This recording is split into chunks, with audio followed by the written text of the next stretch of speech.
So, ladies and gentlemen, it is time for nobody's favorite segment, and it is called the Sickos segment. So, Hurricane Helms responds to last week's Raw, I want to say, where the entire show is all women until the final match for the men's gauntlet. So, Hurricane says, typical WWE, only one men's match on the show, and of course they just throw a bunch of them all into a gauntlet match. No respect. Fucking owning Sickos, dude. So King Ricochet had this to say, dude. He's talking shit online, and he goes, all these losers complaining about the length of the show obviously have never been to an official PWG show before. Aha! And then Jim Cornette's like, well, to be fair, the statement is partially correct. Almost no human on Earth has ever been to an official PWG show. However, the length of the latest AEW fiasco has been estimated as just 2 minutes longer than it took the Colorado River to form the Grand fucking Canyon. Thank you, fuck you, bye, boom. And then Stinkashay wanting no smoke, dude. Ha ha ha, Jim. Always good to see you're still going strong. Never let that go. Because that's the thing, dude. It's just like when he ran into Disco. If he ran into Jim, it would, not that they've beefed, but he'd just be like, oh man, it's working. We're just working, dude. It's all a work. You know? But then it comes to JD where he can control him. I don't want him on the show either. And he's going to, and like, you know, he's going to do that for real. So it's crazy. Right? People that he has control over or can bully. Yeah, let's get him kicked off gigs. He wanted no smoke with Jim Cornette. He wanted no fucking smoke. So he just respectfully declined. And that is the funniest shit ever, dude. Straight like the bulliest, sickoest shit you could fucking do. Legit. And so Ricochet responds to Jimmy Korderas, right? So Jimmy Korderas is in an argument with Meltzer as usual. We'll cover that in a bit. And we covered this before, but like Meltzer inserted himself. So Korderas asked the Busted Open Radio Boys like a real question. Meltzer inserts himself and is defending AEW. Captain Save an AEW. Captain Save a Tony over here. Dave Meltzer pops in White Knights for AEW. Out of nowhere, but then has the audacity to call people WWE defenders. That's why it's projection. That's why it's projection. Caught you, Dave. I do it all the time. I've got a fucking PhD, dude. A player hater on Dave degree, a PhD. That was a terrible one, but either way, I'll think of a good one later when I'm off air and be like, fuck. But Korderas was like, I just asked a question, which I wanted to hear their thoughts. And of course, dipshit Dave has to come in, blah, blah, blah. Ricochet goes, you sound like an old loser, dude, just saying. It's like, all right. So post-wrestling, Cody Rhodes calls WWE Saudi Arabia events a responsibility to our fan base, and Thurston has to come in and nails it. Stop politicizing everything just because WWE gets $50 million per year per show directly from a government that kills critics and treats women as legal minors. That's political. In Saudi Arabia, there are no political parties and no democracy. WWE is just helping make that feel normal. Thurston, hey, bud, stop being xenophobic. Boom, roasted. Stupid idiot. Hey, stop hating on other people's cultures, racialist. No, I'm just joking. But like, stop going to these fucking extremes. Like, what are you going to do? Go to Saudi then and put your life on the line, bro. And oh, why would I do that? I mean, come on. I have the freedom of speech here in America. I'm not even criticizing. If you got free tickets to the Saudi show, you would go. You'd hop on a plane, up, and away. You'd be the first one there. Shut up, bitch. If you got the free tickets to Mania, but you fucking are crying because they revoked your press pass because you say stupid shit like this. Tony ain't gonna hire you, dog. So here's Jacob Fatu's reaction. Here's a good wacko moment. Jacob Fatu reacts to a fan cosplaying him in this wholesome wacko moment.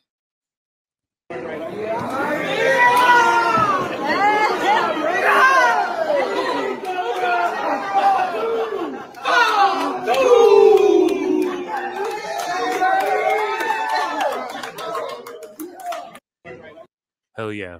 Yarmeen. So LoPiccolo, okay, buddy of mine. He says, if you delete the posts targeting my family, basically people went after his fucking family over him, and he's clarified it publicly. He's like, dude, listen, this guy's passionate about wrestling. He fucking represents a bunch of wrestlers. We can pull up who Paradigm represents. We can ask Grok right here. I should have maybe done it. I hate these idiots who under every fucking tweet, Grok, what do you think of this? And what do you fucking... Grok, what is the info? Meanwhile, it gets like fucking menial dates wrong and shit. What WWE superstars are signed to Paradigm? And I believe WME owns or falls under the same umbrella or whatever, if I'm not mistaken, the chain of command here. But Alexa Bliss, CM Punk, Damian Priest, Drew McIntyre, Jade Cargill, Liv Morgan, Montez Ford, Natalia, Sheamus, Tiffany Stratton. Also, they represent Miro, I want to say.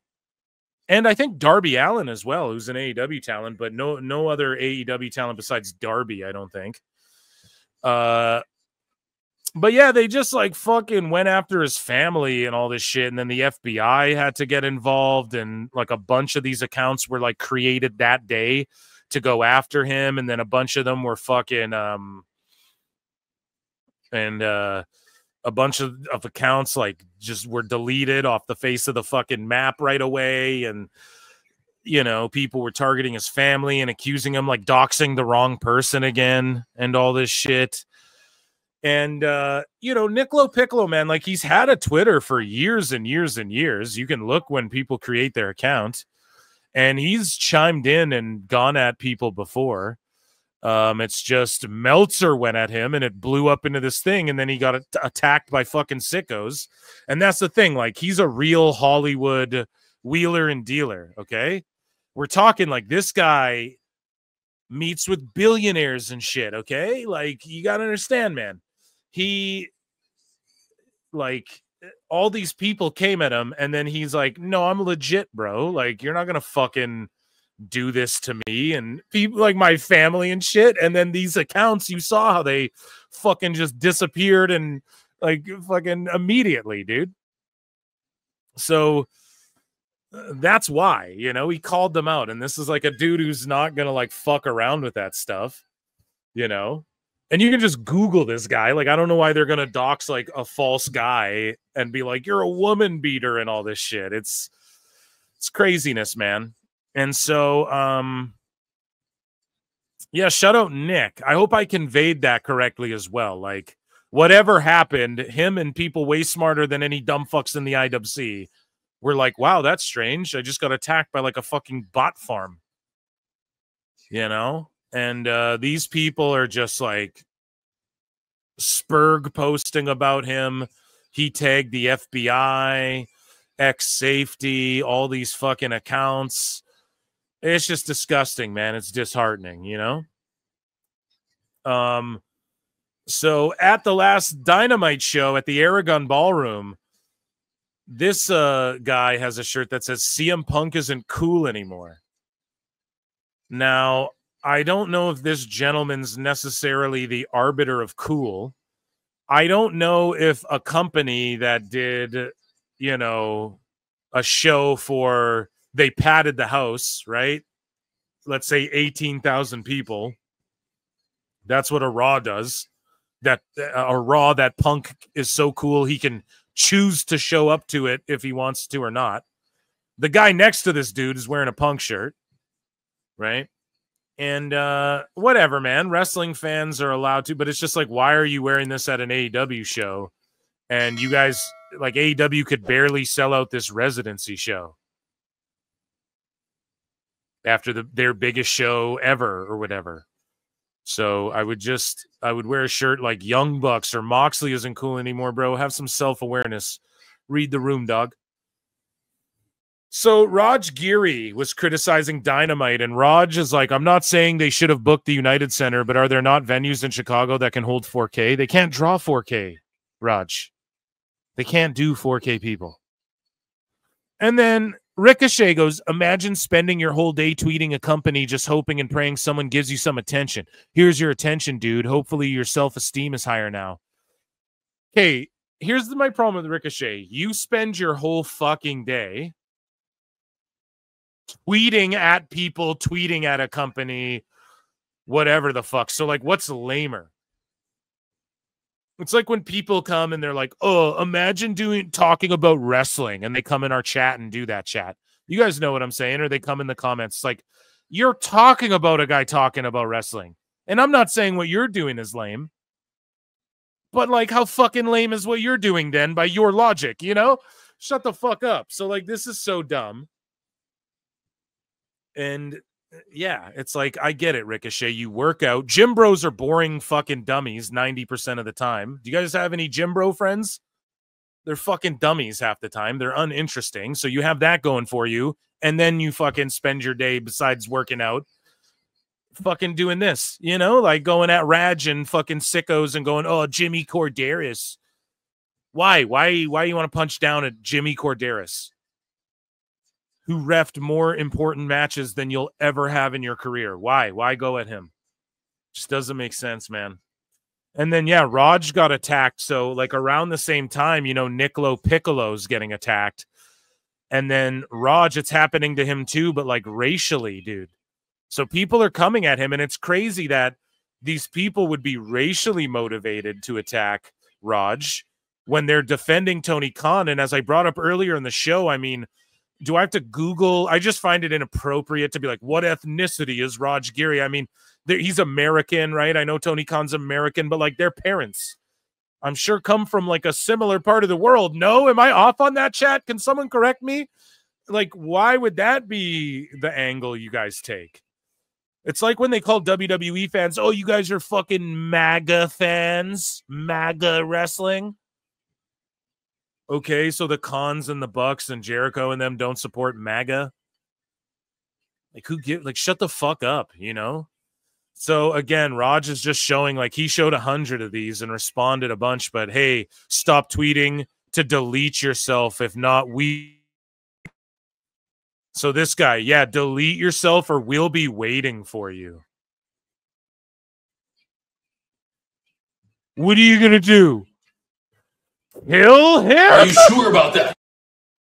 Jesus Christ, Tony, get your fucking fans under control. Get your fans under control. And they're being racialist to him too, right? So Tom Pestock as well. So he's not taking the AEW check, but he's responding to Sickos and shit too. Now, to be fair to Bishop, Dyer, Baron Corbin, he's been consistent because he's owned Sickos as well, like pointing shit out about, but he's just like, why do you as a fan give a fuck about this shit? Like, stop bullying, or like, stop even comparing WWE's numbers to AEW. So that's a gripe he has. So this isn't like him being a sicko, annoying fucking guy. But at the same time, why do you guys worry what the fuck smarks have to say? I guess it gives me good content, so I'm not mad at it. You know, but like, we're smarks, dude. You're Bishop Dyer, bro. You dumped dog food on Roman Reigns, bro. You don't have to respond. You're Happy Corbin, dog. You don't even got to respond to this bullshit. But Christina the Goatee, and shout her out, she says, crazy to think that these are currently 14 Dynamites of attendance just for SmackDown. And that's the truth. So It just is an objective reality. But then Pestock defends them, and he says, crazy to think you take time out of your day to worry about that. But then you're taking time out of your day to worry about someone worrying about that. Do you see why that's not a good diss? When Ricochet or Corbin or whoever does this, we're all taking time out of our day to react to dumb shit on Twitter. We all do it. Okay? Fuck, bro. So, and shout out Tom. I'm a big fan. I like Dyer and Dijak. I think they're a great tag team and shit. But yeah, just personally, bro, you know? You're worrying about someone worrying then. So then Arthur Newman says, why fans should care about things like rating or attendances, I will never understand. Just enjoy the show. And again, this just enjoy the show bullshit. No, you don't have to just enjoy shows. You don't have to do that. You're allowed to say, wow, this movie fucking bombed at the box office, but I thought it was great. And the fans go and vote on IMDb what they think. And everyone's allowed to do that and have opinions on it. Okay? When your favorite football team doesn't draw, you fucking call it out. This team doesn't draw. LeBron's probably not going to show up. You know? And then Christina says, Dave Meltzer and his maniacs make us discuss ratings and attendance. He's at fault. Yeah, well, that is putting the blame on him. But, like, I get where she's coming from. I think English might be her second language, too. But, yeah, like, it's true. The narrative, the shift is people automatically... Just like Dave Meltzer, his automatic muscle reflex is just to get defensive over AEW, even when people ask genuine questions, right? So to a lot of people in the IWC, their automatic repulse, I'm repulsed by this Sickos segment, goddamn. Impulse is to, their reflex is to compare the two or do a whataboutism, or also just bring up, well, listen, the discourse in the IWC is that, because that's what the people claiming that they hold the keys and the answers like to tout and talk about, and we can debunk that. And it's just about people. This is exactly why what Baron Corbin said was stupid compared to what she's saying. It's exactly like saying, oh, I'm surprised you take your day, you even care about tweeting about, like, oh, my fucking tax dollars go to fund this, or like a topic in the news or something. You guys get what I'm saying? Well, the news has been saying this to me all week, but look, this journalist broke this fucking, or like, look, this isn't even comparable. Let me crack a joke about it on Twitter. Like, if she did this about any other genre of anything, Bishop Dyer wouldn't even be saying, why do you care about this? You guys get what I'm saying? Why do you care that she fucking cares, bro? She's a wrestling fan. That's why she cares. So some people care about different shit, right? Some people care about the analytics. Some people care about the moves, like Dave Meltzer. Some people care about, they want to get in the business. Some people want to get in the business to write it and not do the physical part. Some people want to referee. You know, it's all like, yeah, anyways, I could harp on that all day, but it's just like a lame thing to just be like, well, why do you care? I don't know. Why do you care? You know? So Raj Giri says, I'm not saying, yeah, we covered this. Fucking Ricochet being an idiot. So Muscle Man Malcolm says TNA essentially announcing Zilla Fatu, Enzo Amore, Joshua Bishop, etc. for TNA. This guy here, Captain Redblade, says someone put this cunt. Say it in an Irish accent. We'll read the whole thing in an Irish accent, shall we? I don't think my Irish is that good. But someone put this See You Next Tuesday and JD and Elbu and Chris Van Vliet and all these fucking annoying IWC personalities into a bus and drive it off a cliff in Minecraft, please. You what? That's murder. You what? You just made the list. I think this is fucked up, man. First off, JD has hot takes. I mean, to group him in the same how does Chris Van Vliet trigger anyone? I'll never know. Why people get mad at Muscle Malcolm, I'll never get it. He's original. He's positive. He sticks to the bit. Okay? It's refreshing in the IWC. Him or CVV, how could you ever be like, oh, fuck CVV? How? He does the best interviews out of anyone in the IWC. So how the fuck could you feel that? How could you lump him and Elboo together? And Elboo's not a personality. He's just a dumb fuck. He thinks he's a personality, and then we laugh at him for thinking he's cooking all the time and shit. And the way he says dumb shit like, oh, his real life subliminals. The fuck? How is it his real life subliminal? What the fuck you talking about? It doesn't even make sense grammatically. But yeah, so I don't know. JD's like totally normal behavior. It's not. So AEW Defender as well. He's like, no one watches AEW on Max. And I legit don't know what the fuck he's talking about and couldn't even find anyone talking about this. Point blank. So he's like, no one watches AEW on Max. A little production hiccup actually gave us some insight this week. A commercial aired during Hangman's entrance, but it only happened on Max. I saw a ton of people snapping over it, and I'm sure you did too. I personally threatened to riot. No, you didn't see a ton of people. Your algorithm sent you that because that's what it wants you to see. So you didn't see a ton. You saw like 4 people say this. And you're doing the Meltzer and extrapolating that. Oh, anecdotally, our polls. And I didn't even know what the fuck he's talking about. I had to search like 4 times to find anyone talking about this. And I just wrote, literally nobody knew about this, but his bubble of 20 friends who ball kiss each other. Yes, chronically online sickos likely watch AEW on Max or are legally streaming the feed. We know. Like, it's not an indicator of anything. That's such an anecdotal bullshit thing. So Tom Pestock, he responds to Christina the Goatee again. She says, I'm pretty sure they have announced the return of Baron Corbin here, so now she's taking shots.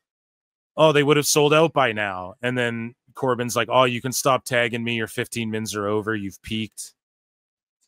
Damn. So then at Lifer WWE, he shares clips all the time on this show that we bookmark. Jason G from the SAT, I think that's him, right? But he got suspended somehow. For what? People reported him for having a fucking anti-AEW take or something? Like, complete and utter clown shit. He's like incredibly not toxic and puts over AEW and has takes about WWE people might not agree with and shit. And yeah, he gets his account suspended, but these other people are fucking harassing Nick LoPiccolo until the fucking FBI get involved. It's pretty crazy. It's pretty nuts. So speaking of Switchblade and the numbers, okay? We had a couple friends of the show, WrestleGraphs,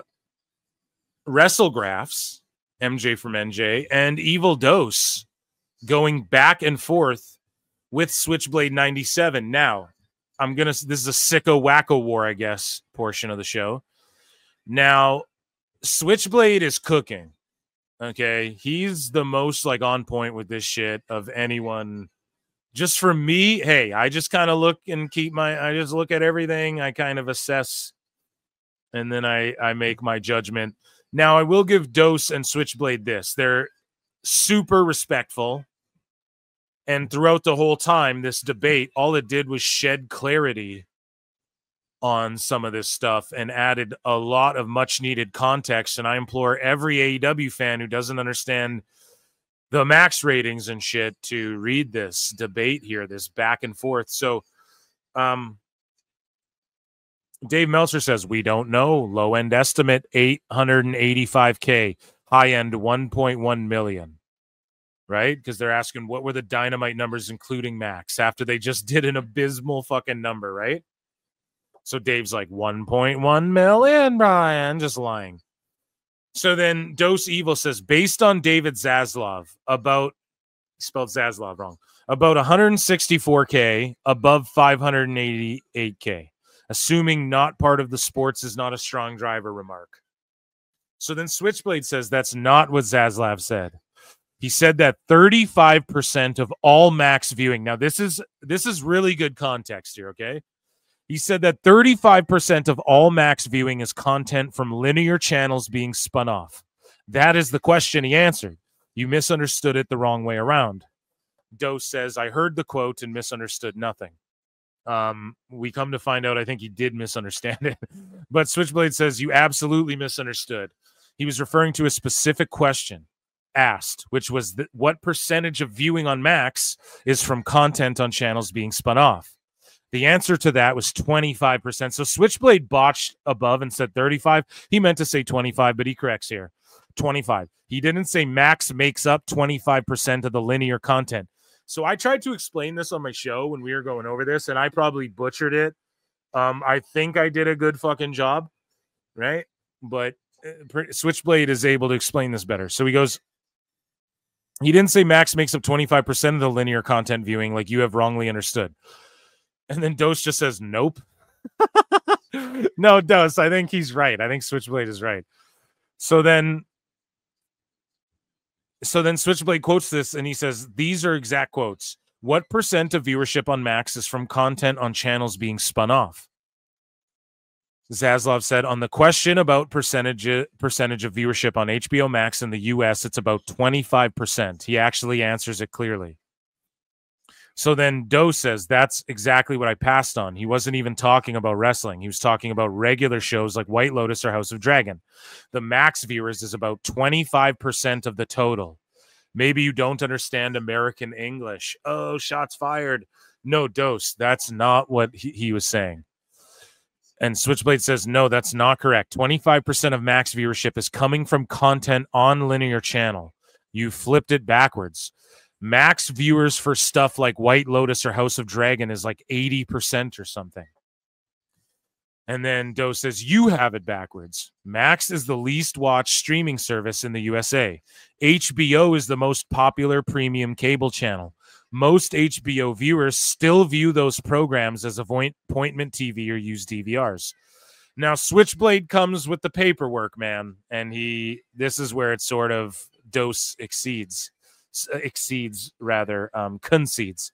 So Switchblade says, you were just plain wrong. Shows you mentioned like White Lotus do around 80 to 90% on Max versus cable. The season finale did 6.2 million on Max and HBO, but only 968K on HBO. No one watches sports on Max. And that's the big thing when Zaslav, that's how it lends to this. What Switchblade is explaining as sports isn't a big driver.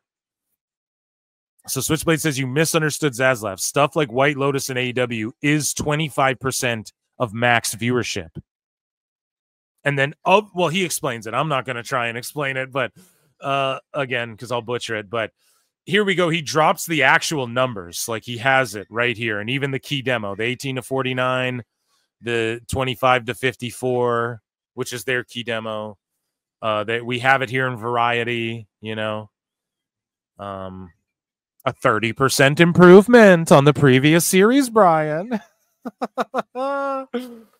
So then Doe says, then Meltzer is right. 1.7 million watched AEW Dynamite on Max. No, it doesn't mean that. It doesn't mean he's right. It's not either extreme, Dose. So Switchblade says, no, he isn't. Neither are you. No one watches sports on Max. So here we go. This is the best, the cherry on top of the explanation. So 75, and this is, I made the joke when I tried to explain this, right? It's like the fucking scene from Anchorman where he's like, the cologne, I forget the name. Whatever, Sex Panther. 70% of the time, it works 100% of the time, or whatever the fuck. It's like that joke. So that's the joke I made when I tried to break it down. Switchblade will do a better job here. He says, no one watches sports on Max. 75% of viewership on Max is not content that airs on the TV linear channels. 25% of it is. And of that 25%, the majority is entertainment stuff like White Lotus and House of Dragon, and not sports like Zaslav said, right? So of the 25%, 95% are watching are watching White Lotus or whatever, right? That's essentially like what we're getting at here. So it's people misinterpreted that shit, and it's like what he's talking about is of the 25%, now take 100% of the 25% and then, right? So that's where Meltzer's wrong as well. You guys get it? I hope this makes sense. Them debating it gives me way more clarity on it. And I'm a dumb fuck, stupid idiot. So I know chat's way smarter than me. Hopefully you guys understand it. And then we had fucking MJ going at Switchblade too. So he tagged Switchblade, and this has to do with WWE ratings, right? And so he says, Switchblade, instead of comparing Raw on USA in 2024 to SmackDown on USA in 2025, which is complicated due to variables, which we covered before where and why Switchblade does that, he says, let's just look at SmackDown on USA. Okay, so he says, while this is range bound by definition, you can spot several uptrends in each of the quarters, with the obvious downturns coming post-Mania. While it has peaked in every quarter to roughly the same high, it makes higher lows. You will see the May 25 low did not exceed November 24. This does not include Q3, which obviously had the lowest low on July 4th as expected. We can watch to see if it starts another uptrend now heading into SummerSlam. Cyclical and seasonal viewing, and just one factor in the total WWE brand mosaic. Last night's SD did 15,000 plus live. Hard to argue something that performs with this kind of consistency and does not drop out of range. This is simultaneously drawing 15,000 to a Friday night TV taping is cooling off.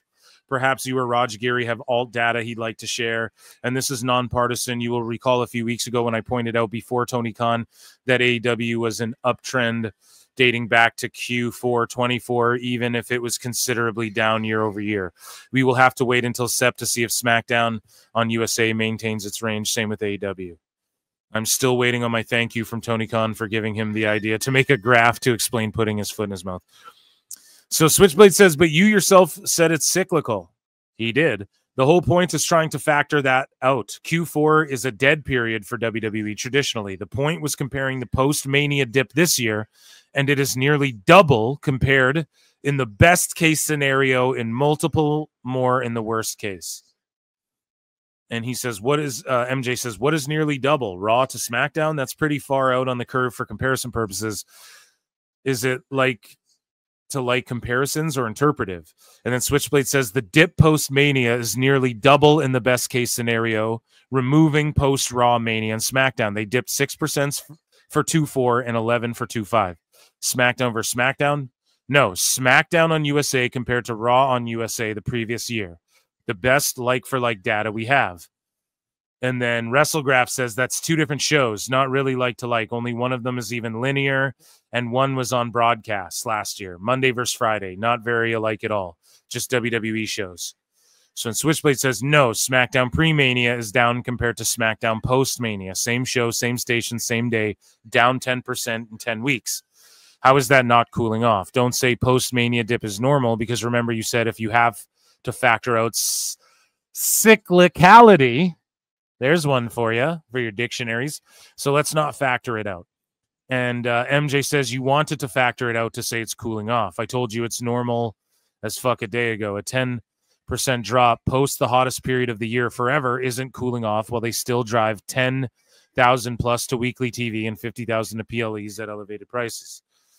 So in Switchblade says, since you brought it, now this is important because this is, I know some of you guys might be like, hey, this is boring as fuck, but listen, we have to keep the same energy for the WWE ratings. Are they cooling off? Let's fucking figure it out, man. These two guys are arguing about it. Switchblade says, since you brought up the cyclical nature of numbers, you've used Q4, which is usually the worst quarter of the year for WWE. For example, 24 Q2 is outperformed Q4 23. I removed two SD 23 numbers due to FS1 outliers. It's something very normal. And then MJ's like, so you admit that it's not cooling off, it's very normal. And all other indicators leads to as hot as ever. Hot, of course, referring to their business. and IWC Mark Fan Perception. I use Q4 because that's when it went onto USA and through Q225. Okay. Should I cherry pick data to make the point and exclude things that... Okay, well, I don't understand. MJ's like trying to do a gotcha or something now. It's like, now we're just like, you guys are playing fucking semantics. Like your debate, this is ultimately, you're now both subjectively just saying, is it cooled off? I think it is. 10% over 10 weeks isn't a cool off. And he's saying, I think it is, or whatever. Right. So now it's just like a matter of opinion. And then he's like, how have I cherry pick data? SmackDown post-Mania is down 10%. He says down here it should be 10. If you don't want to factor in cyclical trends, as you yourself said, then explain how being down 10% post-Mania compared to pre-Mania is not cooling off. Yeah, it's an interesting debate. And then MJ quote tweeted him and said, if you have to factor out cyclical and seasonal trends to try and make the point is lost in the weeds. Never mind an apple to oranges comparison of Raw and SmackDown. That said, but it's not apples to oranges though. It really isn't. It really isn't. It would be like apples to pears. I love pears. No, shout out pears. That's it. I don't know. I have no doubt no one can remove reality to make any point they want about something is what they say. Yeah, so now he's just dissing. Now he's just dissing Switchblade. After all, Bethel and Meltzer and some dude named Took have been doing this for several months. So what is Switchblade doing, though? I don't get it. Now you're like attacking Switchblade. And then Switchblade's like, not at all. You were the one who brought up the cyclical trends. If we were to ignore cyclical trends, we could just straight up compare pre-Mania numbers to post-Mania numbers and see WWE has cooled off. Okay, that's a fact. Okay, you want Phil's opinion? That's a fact, what he just said. If we're to ignore cyclical trends, right? If we're just looking at it, oh yeah, it's dipped, meaning cool off, right? I mean, but at the same token, I don't think it's cooled off, right? I think that there's ebbs and flows, and I don't think ebbs... Well, yeah, you can call them cool-off periods then. Sure, cooled off. There you go. What would be worse for you? Factoring out cyclical trends helps your argument. Exactly. So the problem is MJ's like accusing him of being fuddy-duddy, and now Switchblade's like, well, you're doing the same thing. So now it's like a semantical, who gotcha? Separate the weak from the obsolete. Hard to creep them Brooklyn streets. It's on. Fuck all that bickering beef. I can hear sweat trickling down your cheek. Heartbeat sound like Sasquatch feet. Rumbling, shaking the concrete. Fuck bitches. Fuck your bitch. And the click you claim it's fucking beef, street beefs over here in the IWC, in the Sicko Wacko segment. So, yeah, I mean, cyclical and seasonal trends explain what you and Raj call cooling off. So he's going at Raj, too. The reality is neither of you want to get into attendance or great revenue, which is a sign of consumer demand. Right, but I think they're making an argument, not from that demand, but from the on TV, it's cooled off a bit as far as TV viewership, right? Ignore them, consider them, they exist, business is fire. And then Switchblade says it doesn't, though, because they have already established the post-Mania dip in USA is more this year than it was last year. Right? And it's significantly more this year. Attendance is a different topic. Produce those numbers if you want. Yeah, the attendance, MJ, and MJ's my guy, he knows, but you're kind of moving the goalpost there if you're talking about, or maybe not. Maybe you started the argument factoring all of these things into it. But like, you have to clarify that when you prompt Switchblade in a fucking debate, you have to like define that sort of, you know what I mean? Because like, if you're just throwing that out now, exactly, that's a whole other discussion. If you want to factor in like as a whole, is business cooling off? I think Switchblade's just talking the TV ratings. That's my dissection of it anyways. And ladies and gentlemen, that was the Sicko segment featuring Big E. Oh, wow.